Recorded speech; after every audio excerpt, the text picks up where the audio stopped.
Yeah, man, it was unfortunate for us. We gave them Monday off, and then Tuesday and Wednesday we wanted to practice, but the school was closed. School was closed, man. That was bad because we needed, not like we needed more time to prepare. It would have been good just to be in the gym. We knew that the roads were bad, and we weren't able to practice those 2 days.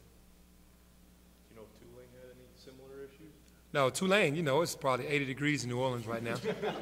And they had a game against SMU Wednesday, so they've been doing what they usually do.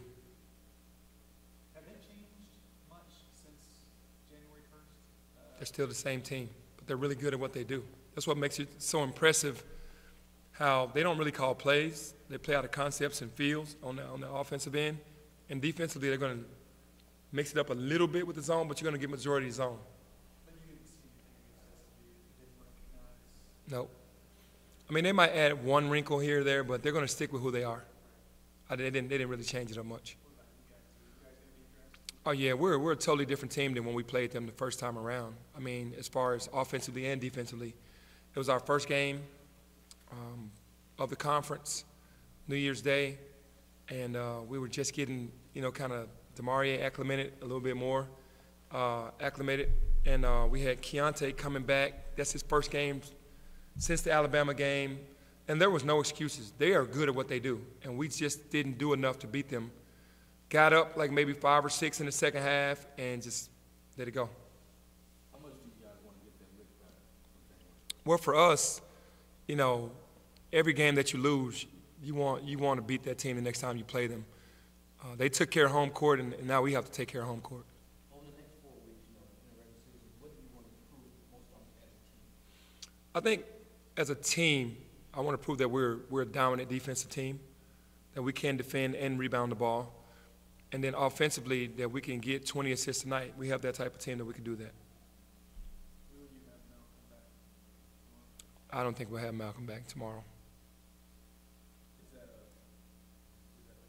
setback? Or? No setback. Just that's just the pace that he's going right now with his rehab, and we're just being patient.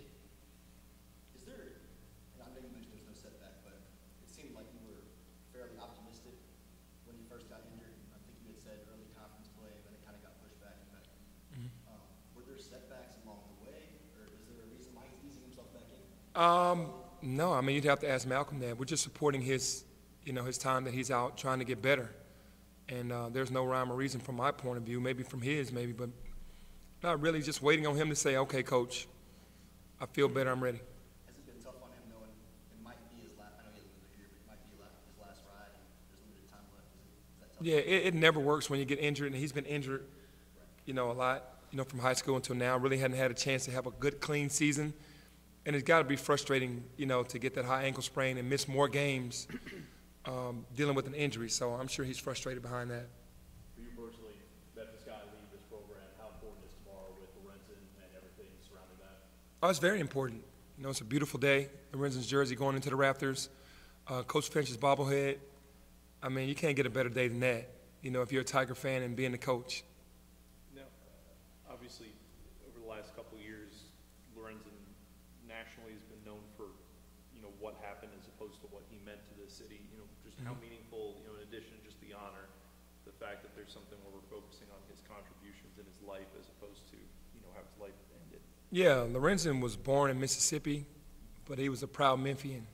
He showed that through his giving, his time, the giving of his money, and had a humongous heart.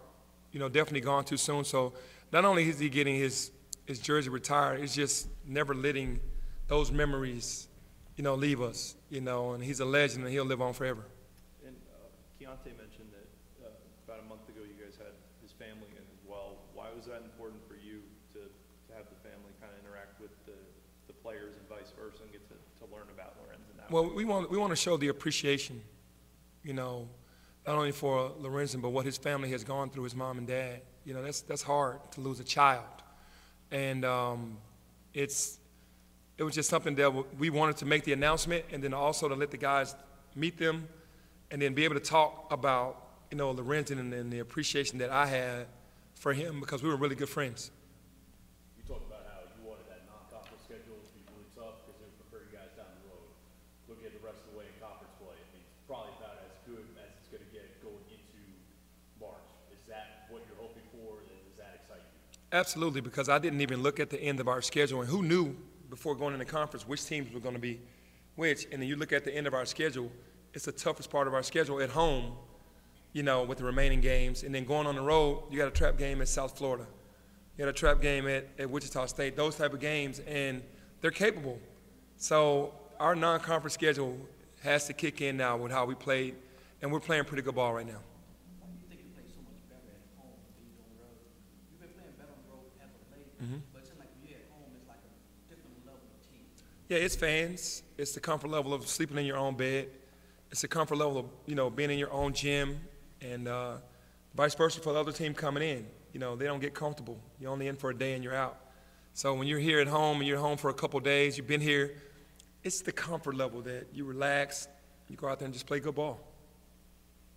How has DeAndre adjusted? It seems like he's been improving when it comes to, you know, foul trouble over the last few games. Has it been a management aspect from your end, or an improvement for him, or a mix of both? I think it's a mix of both, but it started with a meeting with me and DeAndre, Kendrick, and the coaches, just talking about our expectations and where he needed to go from and where he needed to get to. And then there's also the understanding from him that teams are targeting him to try to get him out of the game, and that he had to be smarter. But majority of his fouls were offensively. He wasn't getting a lot of defensive fouls. It was him just trying to rush. So we kind of calmed him down, started watching more film, and that helped as well. Tulane was the last one to get him out in regulation. He said kind of some of that size disadvantage, or the size advantage that he has was one factor they were taking advantage of. I guess, what's your confidence level this time around that, you know, applying what he's learned and what you guys have been managing him with coming in tomorrow? Yeah, preparation kind of erases all of that for DeAndre. He's been watching a ton of film, and he's been putting the work in. So, you know, he'll be ready for tomorrow. You've obviously coached a lot of special talents in your, you know, short time here so far, but to have a guy like Kendrick climbing up the conference leaderboards and slowly, you know, going down as one of the best this conference has ever seen, how cool is that? No, it's pretty cool. You know, obviously I've seen his work from the other side when I've had to prepare against him and knew how special he was, but you don't know how special he really is until he's on your team and you're with him every day. His IQ, his love of the game, his understanding of Memphis, the city, and Memphis basketball all goes into how he plays, along with his own heart. Has a huge heart. How's Alo coming along? Is there a timeline for him? Alo's starting to look really good. You know, he's been off the crutches for a while. He's not limping. He's out on the court doing things, so he's on schedule. Why is Keontae playing so much better of late? I think the opportunities, he's seizing the moment. I think Keontae's playing well because the opportunities that he's getting, he's taking advantage of them. You know, in the beginning of the season, he was doing that. Then he hit that stretch where he missed the games after Alabama. He lost some rhythm, and now he's starting to regain his rhythm. With guys like Keontae and Elijah and, I guess, the other role players, for lack of better words, like kind of stepping up their game, how much of that is maybe an acceptance of their roles versus not trying to do too much? Does that kind of make sense? Yeah, I think there's a surrendering of guys after a while. Once things start, you start to force things. Instead of forcing, just let it happen naturally. And then we put a lot of pressure on Kendrick and DeAndre to make the right plays and allow those guys to be comfortable on the floor. And it starts to kind of do it on its own instead of you forcing it. And it almost looks like you're just saying, okay, I'm going to let the game come to me. Instead of going out and trying to get 12, 13, 14 points, I'm just going to play the game the right way. And if we play the game the right way, then those things happen. And would you say that kind of better distribution of the ball, has that kind of settled down the chemistry issues that you talked about maybe a month ago? Yeah, for sure. We were holding onto the ball too long. Everybody was trying to do too much. Everybody was still trying to be the guy, kind of to show their worth. And when we win, everybody wins. So everybody understands now that sharing of the ball is the best way we're gonna win.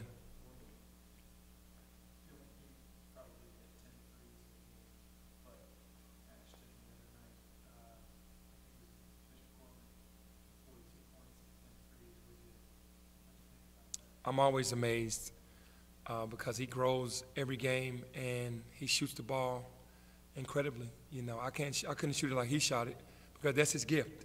He's a shooter, and just amazed at his numbers. Just, you know, he keeps proving people wrong and keeps climbing up the ladder, and I'm proud of that. How much of you see, like specifically from a basketball standpoint, how much, or what parts of Well, first of all, the love of the game. He really loves the game. I really love the game.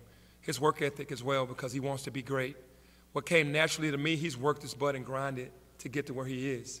It didn't come easy, and that's what's so satisfying to me, to see that growth. My natural talent was better than his, but the way he's worked from being a no-name or just Penny Hardaway's son to Ashton Hardaway says a lot about his work ethic and his vision.